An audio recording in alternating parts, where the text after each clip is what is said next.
That's very tough rhetoric from a guy who just quit because his fraudulent activities have been uncovered. Look, Tim Walz is a joke. His entire administration has been a joke. The idea that he's some sort of freedom fighter, he's not. He's a guy who has enabled fraud and maybe in fact has participated in fraud. That's what this new Assistant Attorney General position is going to find out. I don't care what Tim Walz says. I care about getting to the bottom of this fraud for the American people, and I care about enforcing the nation's immigration laws. That's what we're going to stay focused on.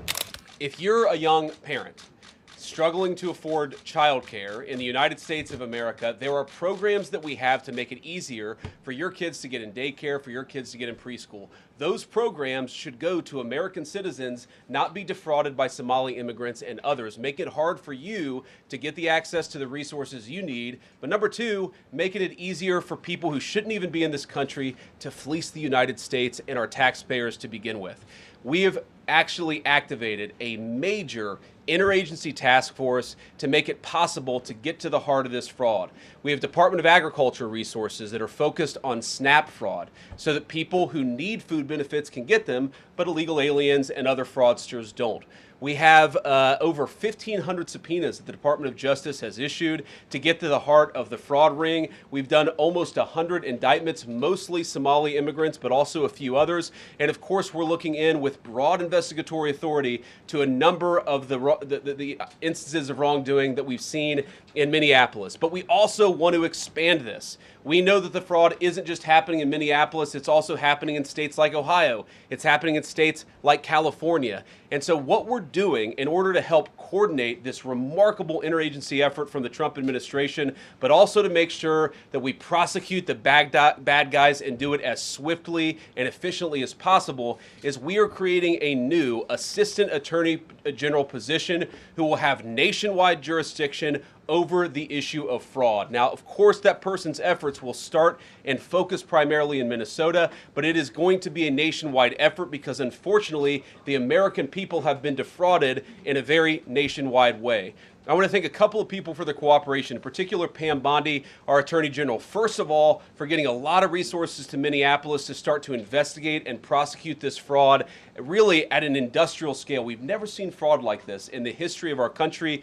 Pam has been doing a great job to get the resources there to uncover it, but importantly, creating a job like this often takes months, sometimes even longer. When we realized that we needed this Associate Attorney General position, Pam got this person up and running in about a week. We're going to make the nomination hopefully in the next few days. We'll obviously let you guys know who that is when we do it. I've talked to Senate Majority Leader John Thune, who has promised me swift confirmation for this official, but this is the person who is going to make sure that we stop defrauding the American people. And here's one final thing I'll say about this. I've heard a lot of people say that we need a special counsel to investigate fraud in the United States of America. I actually agree, and that's what this position does. It has all the benefits, all the resources, all the authority of a special counsel, but with two crucial differences. Number one, it will be run out of the White House under the supervision of me and the President of the United States. And number two, it's actually constitutionally legitimate. As you guys may know, the special counsel statute has some major constitutional questions. When we get the bad guys, we want to make sure we get them permanently and they don't have some legal technicality they can get out of, which is why we set it up as an Associate Attorney General. Today, he said when things looked bleak, it was Minnesota's first that held the line for the nation on July 3rd, 1863, and I think we may be in that moment now. Can you comment on his rhetoric and Mayor Jacob Frey and whether they want to see unrest in Minneapolis? Well, that's very tough rhetoric from a guy who just quit because his fraudulent activities have been uncovered. Look, Tim Walz is a joke. His entire administration has been a joke. The idea that he's some sort of freedom fighter, he's not. He's a guy who has enabled fraud and maybe in fact has participated in fraud. That's what this new Assistant Attorney General position is going to find out. I don't care what Tim Walz says. I care about getting to the bottom of this fraud for the American people, and I care about enforcing the nation's immigration laws. That's what we're going to stay focused on. Unrelated question here. I mean, Democrats have accused ICE of murder. They've said they're targeting Americans. They've told ICE to get the F out of Minnesota. This is going to stoke the fire against ICE agents, and you're talking about ICE agents right now and being concerned about them. What, if anything, is the administration going to do to make sure these folks are protected during these protests? But also, should DHS sort of revisit their procedures here? I mean, nobody wants to see an American killed. Are there changes that need to be made to make sure something like this doesn't happen again?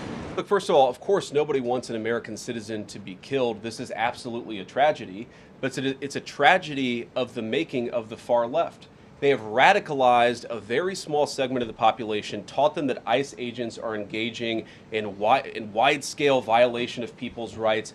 What our ICE officers are doing is deporting the millions of criminal aliens that were let in during the Biden administration. So number one, we have to say, as a matter of leadership, and I would appreciate if the Democrats would join me on this, let's be honest about the fact that we have way too many illegal aliens in this country. Our ICE officers should be supported in doing their job. You're trying to actually marshal the far left lunatic fringe to engage in doxing, to try to make it impossible for them to enforce the law, and in some cases actually to engage in acts of domestic terrorism against our law enforcement officers.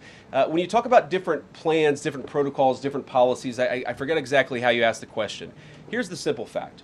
What we're going to do is make it easier for the American people's administration to enforce the American people's law. And that means that Democrats have to stop rallying the mob against legitimate law enforcement operations, and that means that we are going to get tougher, and that's what this AAG position is about. We're going to get tougher at the people who are defrauding the United States by inciting violence against our law enforcement officers. That's one of the things that we're going to do. We've already started that work at the Department of Justice, but we're going to keep on doing it, and this new AAG position is going to kick that into high gear. Vice President Vance, you just suggested that this woman who was killed, Renee Good, is part of a broader left-wing network. Who do you think is behind this broader left-wing network? Well, it's one of the things we're going to have to figure out, but here's the way that I put it. When somebody throws a brick at an ICE agent, or somebody tries to run over an ICE agent, who paid for the brick? And who told protesters to show up and engage in violent activity against our law enforcement officers?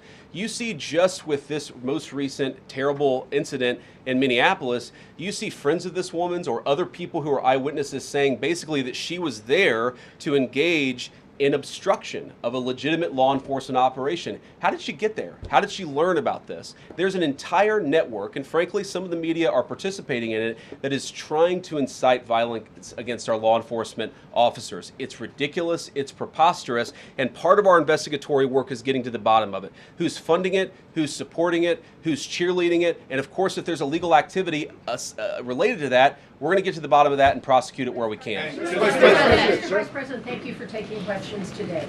Is there a risk with you describing her as a deranged leftist, talking about very specific facts of these events, when an investigation is just beginning? Are you preempting a thorough investigation by drawing such conclusions? And have you received any information beyond the videos we've seen publicly about this individual, her specific acts, that has informed your point of view?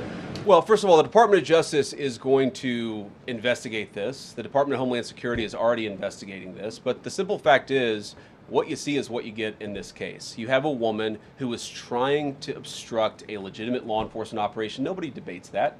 You have a woman who aimed her car at a law enforcement officer and pressed on the accelerator. Nobody debates that. I can believe that her death is a tragedy, while also recognizing that it's a tragedy of her own making and a tragedy of the far left, who has marshaled an entire movement, a lunatic fringe, against our law enforcement officers.